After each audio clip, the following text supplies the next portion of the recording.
The BMW didn't sink all at once. It went down slowly, the way a bad decision always does, inch by inch, while Karen stood there with her hands on her hips, absolutely certain she was right.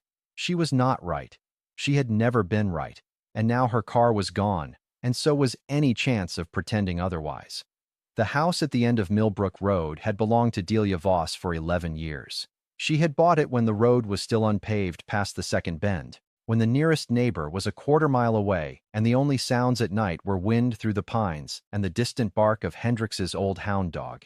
She had rebuilt the porch herself, leveled the flagstone walkway, planted the climbing roses that now covered the eastern fence. She had done everything right, and one of the things she had done right, the thing that would matter most in the end, was the driveway. Most people who came to Millbrook Road assumed it was gravel. It looked like gravel. It behaved like gravel in dry weather, crunching pleasantly under tires, catching the sunlight in a way that looked almost decorative. But Delia Voss knew what was under that gravel, and she knew because she had put it there herself. 12 inches of poured concrete, reinforced, set during a dry August with the help of 2 men she had paid cash and a third who owed her a favor. Over the concrete she had spread 2 inches of compacted limestone dust, and then, on top of that, the gravel. The whole thing was sealed along the edges with a moisture barrier and bordered by pressure-treated timbers that had never shifted in 11 years. She had built it because the road flooded every spring, because delivery trucks had twice gotten stuck in her previous dirt driveway, and she had spent an entire afternoon each time watching men with shovels and embarrassed expressions try to dig themselves out. She had built it because she was practical and because she believed that the things you own should be built to last. She had not built it as a trap, but it became one. Karen Lyle arrived on a Tuesday in October, which was the wrong season for what she was planning to do, though she didn't know that yet. Delia heard the car before she saw it, a sound that didn't belong on Millbrook Road, too smooth, too quiet, with that particular hum of a German engine running at low speed in a situation designed for caution.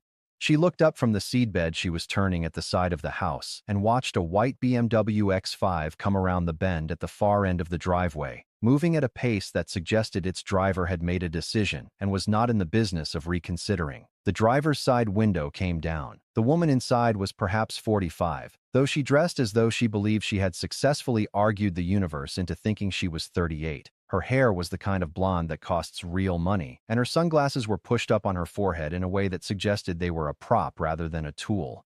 She had the look of someone who was accustomed to being accommodated. "Is this the Millbrook property?" she said.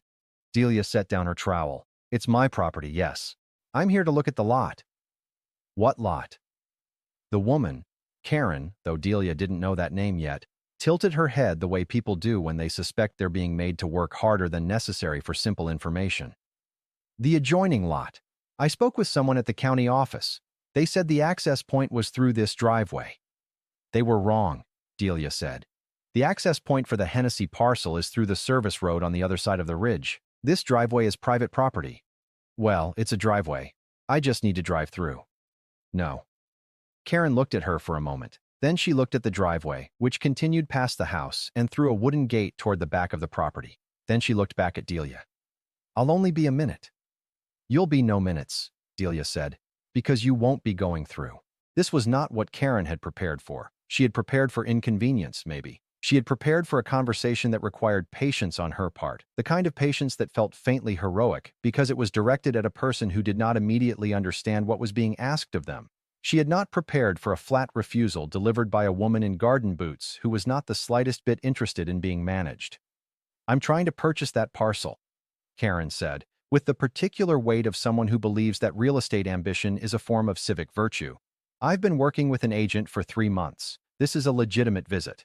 "I don't doubt it," Delia said. "The parcel is legitimate. The visit is legitimate. Your route is not. The service road is on the county map. If your agent didn't tell you that, your agent made a mistake." Karen's jaw tightened. "The service road is impassable." "In October, yes. You should have come in July." "I'm here now."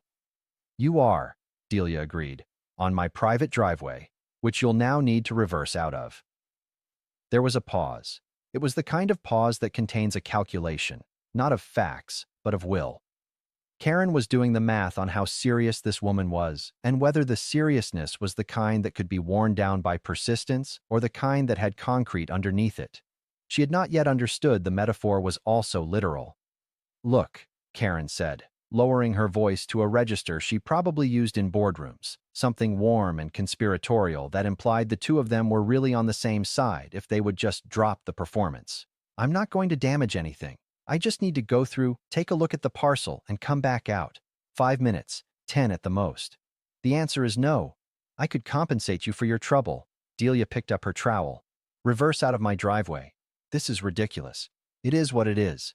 Karen stared at her for another moment. Then she put the car in reverse. And then, for a reason that Delia would later identify as the precise moment everything went wrong, Karen stopped reversing and put the car back in drive.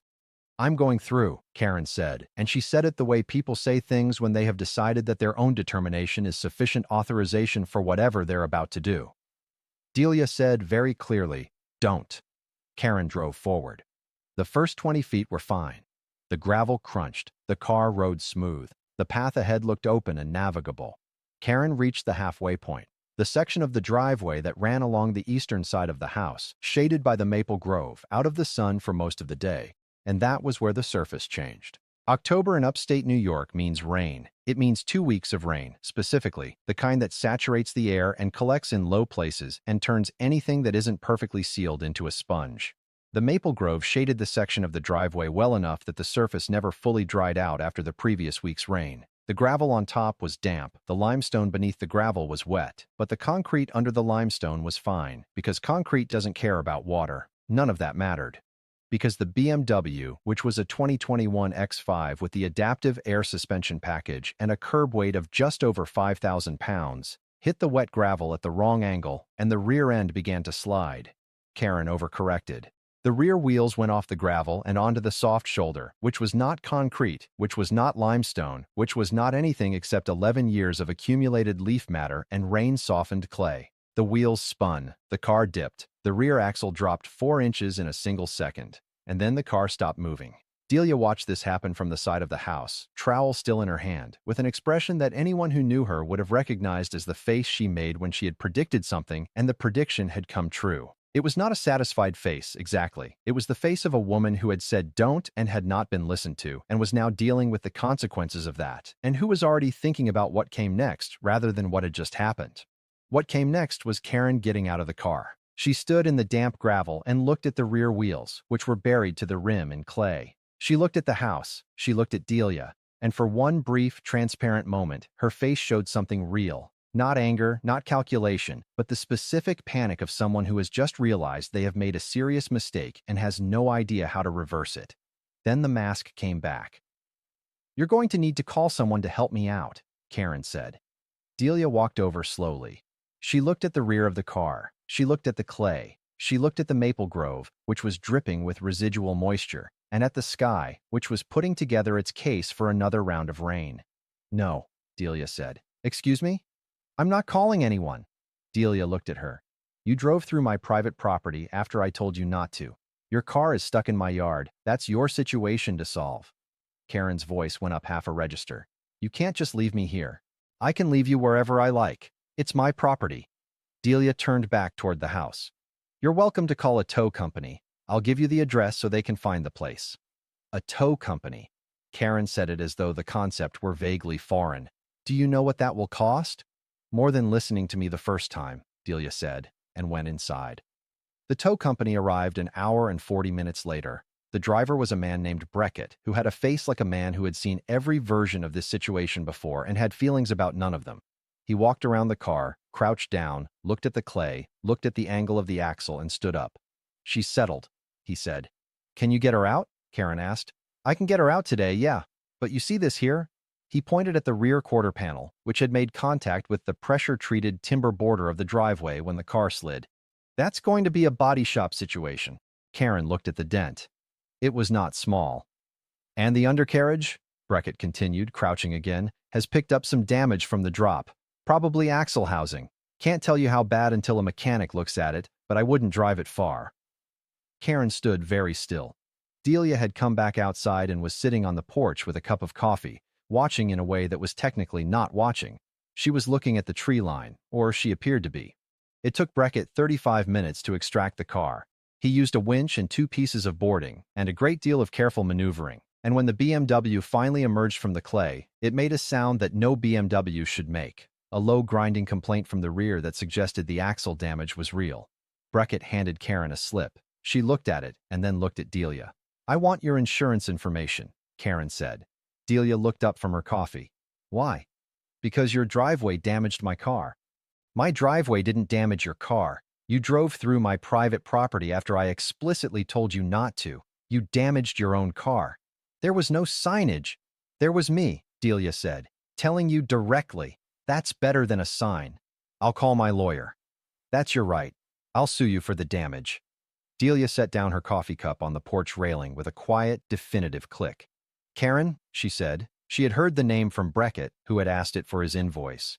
"I have a recorded security camera that captured the entire exchange. It captured me telling you no. It captured you saying you were going through anyway. It captured the car entering a private driveway against the explicit instruction of the property owner. Any lawyer you talk to is going to watch that footage and tell you the same thing I'm telling you now." Karen said nothing. "You're welcome to pursue whatever you'd like," Delia continued, "but you'll want to budget for that alongside the tow, the bodywork, and whatever the mechanic finds when he looks at the axle." She picked up her coffee again. "Have a safe drive home." Karen did not have a safe drive home because the mechanic's verdict, delivered 3 days later after the car had been towed directly from Millbrook Road to an import shop in town, was that the rear differential had sustained damage that made the vehicle unsafe to drive. The repair estimate was $11,000. She sat in the waiting room of the import shop and looked at the number and thought about what she would do next. What she did next was call her insurance company. The adjuster listened to the full account, the private driveway, the explicit warning, the security camera footage she had been told about, and then said very gently that this was going to be a complicated conversation because the damage had occurred during what the policy might classify as a driver-elected entry into restricted private property, and that there were questions about coverage. The questions took 2 weeks to resolve. The resolution was not in Karen's favor. She paid $8,000 out of pocket. She paid the tow. She paid the body shop for the quarter panel. She missed the window on the Hennessy parcel, which sold to another buyer while she was managing the repair situation because the listing had only been available for 30 days and she had spent most of those days dealing with her car. She found this out on a Wednesday morning in November, sitting at her kitchen table with a cup of coffee going cold in front of her, reading an email from her agent. The parcel had sold for $40,000 less than her intended offer. She thought about the woman on the porch, the quiet click of the coffee cup, the way she had said the word directly, without inflection, without cruelty, with the particular flatness of someone delivering a fact rather than an accusation. She thought about the sign she had expected and had not found. She thought about the voice that had replaced it. She had not listened to the voice. Her phone buzzed. It was her agent, following up. She did not answer. Outside, it was raining. The kind of rain that doesn't announce itself, that simply arrives and stays, patient and indifferent, the way consequences always are. 3 weeks after the incident on Millbrook Road, Delia Voss received a letter. It was on legal stationery from a firm in the city, and it alleged that Delia's driveway constituted a public hazard and that her failure to post adequate warning signs had created conditions that led directly to property damage, and that her client was seeking compensation in the amount of $19,400. Delia read the letter twice. Then she called her neighbor Marcus, who had been a civil attorney for 22 years before he retired to Millbrook Road with a vegetable garden and a trout pond, and a deep and genuine pleasure in saying the phrase, "That's not how any of this works." Marcus read the letter at her kitchen table while she made tea. "This is not how any of this works," he said. "I know. They're hoping you don't know. I assumed." He set the letter down. "You have the footage?" "I have the footage." "Full audio?" "Full audio." "Her saying she was going through anyway?" "Her exact words were, 'I'm going through.'" Marcus picked up his tea. "Write back and tell them you have it and you're happy to share it with the court." "What happens then?" "Nothing," he said. "They'll drop it." They did drop it. The letter came 11 days later, 2 lines, no explanation. Delia filed it behind the first letter and put both of them in the folder she kept in the 3rd drawer of her filing cabinet, the one she labeled Completed Situations. She went back to her seedbed. The climbing roses on the eastern fence had gone dormant for the season, brown and skeletal against the wood. In spring they would come back. They always came back. The tread marks from the BMW were still visible in the clay at the edge of the driveway, 2 deep channels that the rains hadn't yet smoothed over. She looked at them sometimes, not with any particular feeling, but the way you look at a thing that is simply there, a mark, a record, evidence of a decision that had been made and could not be unmade. She had told Karen not to go through. She had said it plainly. She had given her every opportunity to make a different choice. Karen had made the choice she made, and the ground had received it. Part 2 begins in February, when the ground was frozen and the channels had filled with ice, and when a woman named Delia Voss had largely stopped thinking about any of it. She had not entirely stopped. There was a quality to certain October afternoons, the light through the maple grove, the sound of a car on the road, the particular smell of damp clay, that still pulled her attention briefly sideways, not with distress, with the faint residue of an unresolved thing. She recognized the feeling and she did not try to dismiss it, because she had learned that feelings dismissed in a hurry tend to find other doors. What she had not anticipated was that Karen Lyle was thinking about her considerably more. Karen lived 40 minutes from Millbrook Road, in a house that was too large for one person and that she had not yet admitted was too large for one person. She had bought it 4 years ago, after the divorce, with money that was technically hers, but that felt, in low moments, like a settlement rather than a choice. The house had 4 bedrooms and a mudroom and a 3-car garage in which she kept the BMW, now repaired, $11,000 of repair sitting under halogen light, and a Peloton she used twice a week with the disciplined misery of someone who believes suffering is a form of self-improvement. She thought about the woman on Millbrook Road more than she thought about the car, more than she thought about the parcel, which she had accepted losing and had moved on from, at least professionally. What she thought about was the way the woman had sat on the porch, the way she had said Karen's name, not warmly, not coldly, just precisely, like a measurement. The way she had not apologized and had not explained herself, and had not, at any point, seemed troubled by any of it. It bothered Karen in a way she couldn't locate. She told herself it was the injustice. She had needed to get through. The service road had been impassable. She had been doing something legitimate, looking at a piece of land she intended to purchase. And she had been obstructed by a woman who had made a principle out of a driveway. But that wasn't quite what bothered her. What bothered her, when she was honest, was that the woman had been right. Not morally right. Karen was still arguing that point in her head, but practically right, procedurally right. She had said don't, and the ground had agreed with her, and Karen had been wrong in a way that had cost her real money and real time and a parcel she had genuinely wanted. She had been managed, not by the woman, by her own decision, and she couldn't figure out where to put that. In February, she drove past Millbrook Road. She didn't turn in. She didn't slow down more than traffic required, but she looked down the road as she passed, toward the bend where the property disappeared from view, and she thought about what she'd do differently if she had the chance. The answer that came to her was not the answer she expected. She would have listened. She would have reversed the car, found the service road, come back in July when the ground was dry. She would have bought the parcel, probably, because it was a good parcel, and her offer had been strong. None of the rest of it would have happened. The recognition sat in her chest like a stone. She drove home.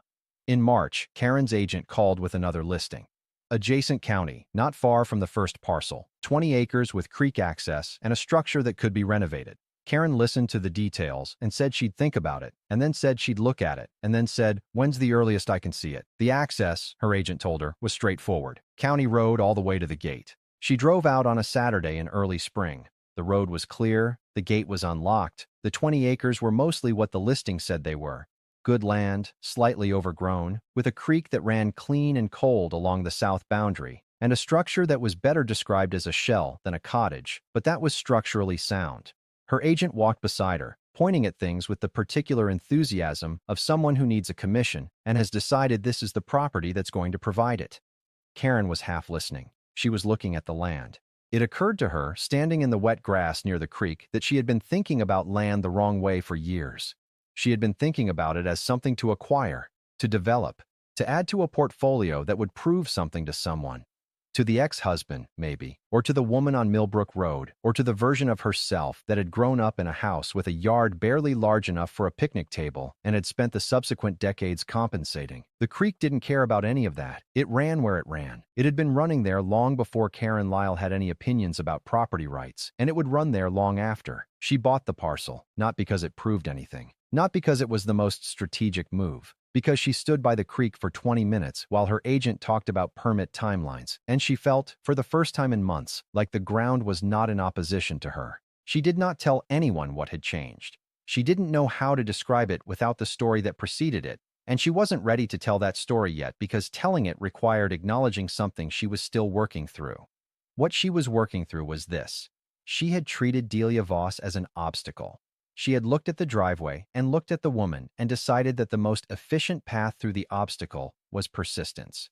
It had never occurred to her that the obstacle was not an obstacle at all, that it was simply property belonging to someone else, held by someone who had every right to say no, and that no was the full and complete answer regardless of what Karen wanted or needed or had planned.